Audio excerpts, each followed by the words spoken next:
and Aspiring magazine.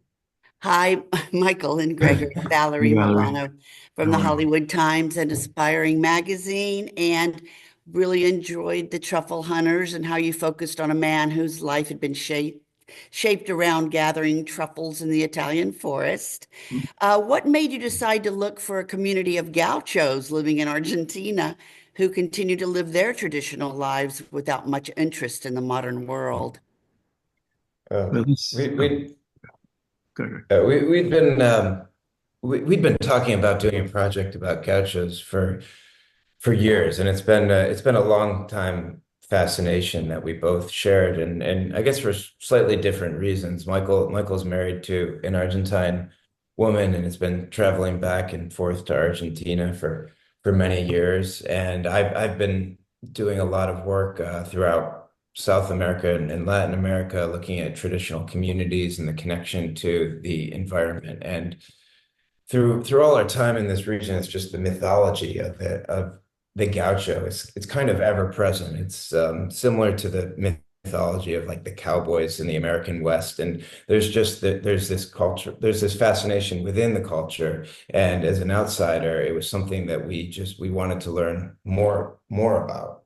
So we began the project like we begin all our projects, which is we went to a region and just started exploring. We started meeting people and looking for the real gauchos, which we soon learned were called the Gaucho Gaucho, and that became the name of the film, which means somebody who's a true gaucho through and through.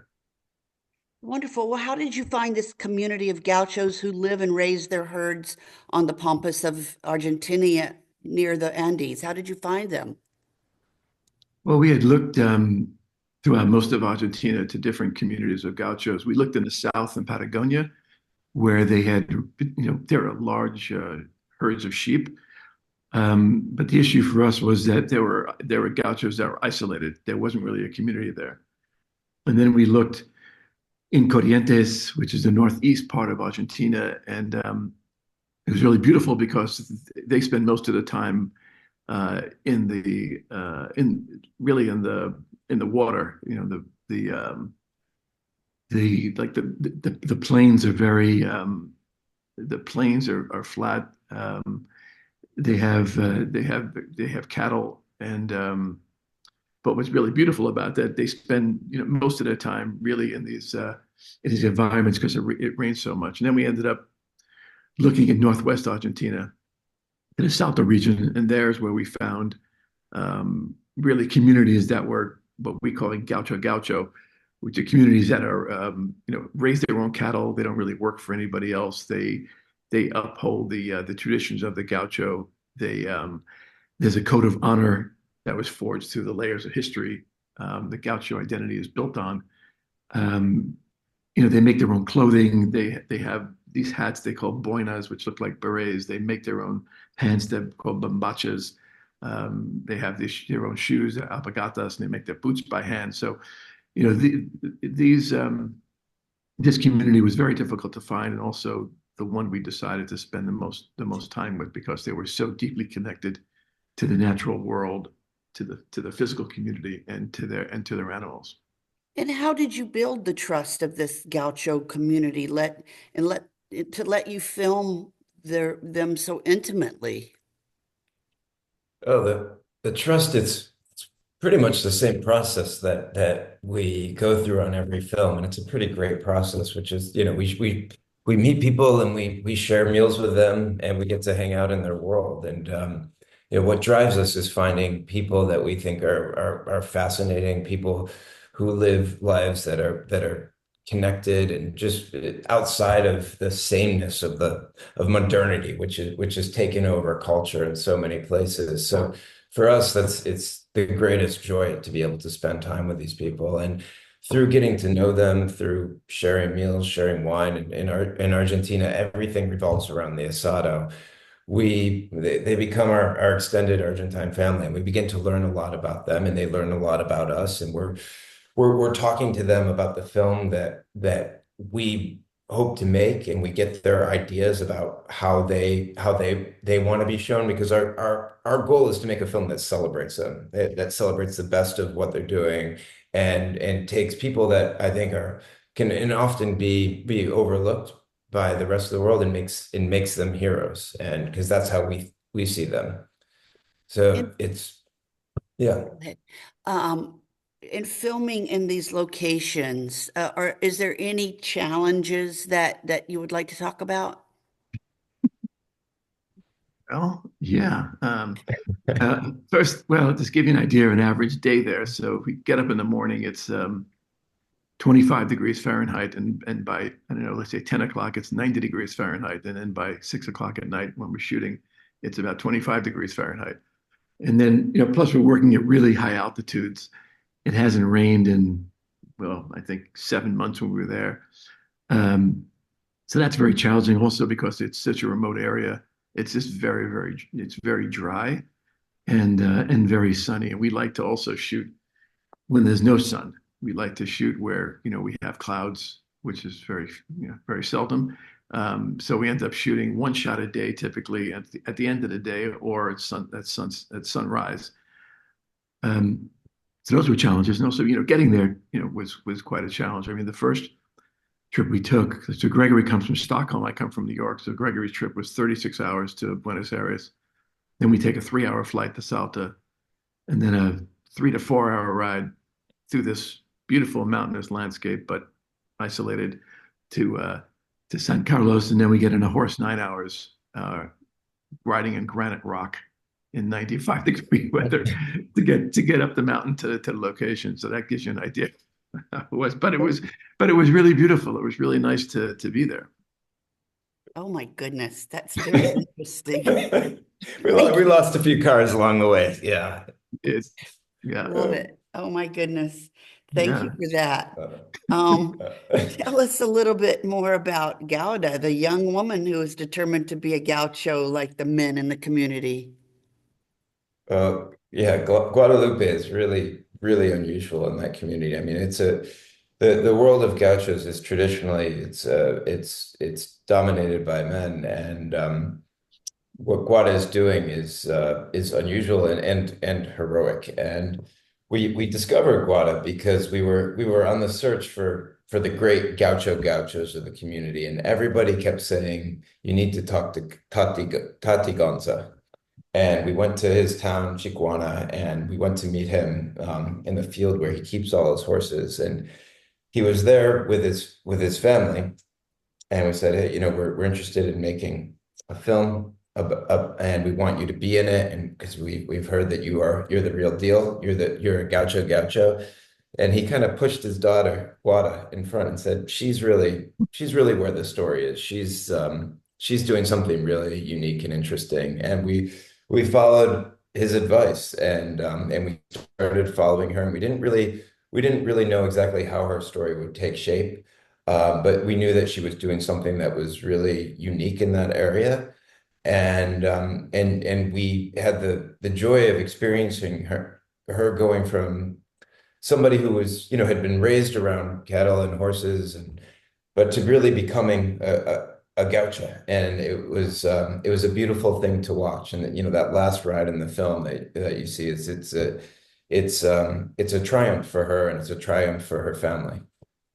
Beautiful, beautiful. The shots are just amazing. Each one like a postcard, really.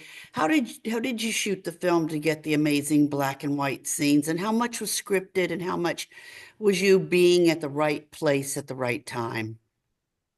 Well, we don't script anything. I mean, we're spending so much time in this community, 2 years in this case, where we really get to know the families that we're filming. And because they kind of go through the same rituals day after day, and we film these rituals, and so sometimes you'll see a scene where they're having lunch, and maybe we film that scene 4 or 5 times over that period of 2 years or more, um, because we kind of become part of their family. That's kind of our process. And the black and white, we decided we spent probably 4 or 5 weeks just testing in the beginning, and also getting to know the world and waiting for the world to tell us really what it wanted to be. And we ended up deciding to shoot in black and white. We call it beauty scope, to reflect the staggering beauty of this gaucho world. And we this was like a cinematic strategy for us that because we wanted the image to reflect the feeling of this place, and we wanted the audience to feel how we felt in this place. Um, it just felt right. Once we looked in the viewfinder and started to look at the footage in black and white, we never turned back. There's also a timelessness to the way we filmed this community. Black and white just seemed, just really unique to us, and the landscape seemed beautiful, the textures seemed really beautiful, and it fit perfectly well for the subject. Well, it sounds like you became very close to this community of gauchos during your time filming them. What was their reaction to seeing your film? Mhm. Well, that it was pretty amazing. We premiered the film at Sundance earlier this year, and we were able to bring two of the gauchos. We were able to bring Guadalupe, Guada, and her father Tati, and it was a big trip for them. The first time on an airplane, first time out of the country, and Sundance, and just in general, we've been there a few times, and it's always pretty overwhelming. So it was a huge experience for them, and it was the first time they were seeing the film with a room full of strangers on a huge screen. And it was Guada's second time at a movie theater ever. So I can only imagine what that is like. And, when you're at Sundance as a filmmaker, there's a lot of things you're nervous about. But the thing that we were most concerned about is, are they going to like the film? Because we're making this film for them. We want to celebrate them, and we want them to feel that it represents them and represents them the way that they want to be represented. And they ended up loving it, and it was a very, very emotional screening for them. And just really, really special for us to see it received by them, and to see the audience, to see them see the big audience at Sundance standing up and clapping for them was just really special. And then since then we did a big screening for everybody that was in the film in Salta. So they all live about 30 kilometers away as the crow flies, there's these different mountaintops and valleys. It can take days to get from community to community. So we had different trucks go up to the different regions and bring people down, and we did a big central screening and had empanadas, and everybody got to watch it together, and they were really happy with it. Yes. What involvement, this is my last question.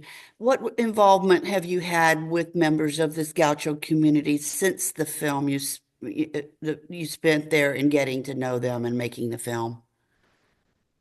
But we keep in touch with everybody in all of our films. Our family seems to be growing film by film, and the Gaucho community. We always give back to the communities where we film.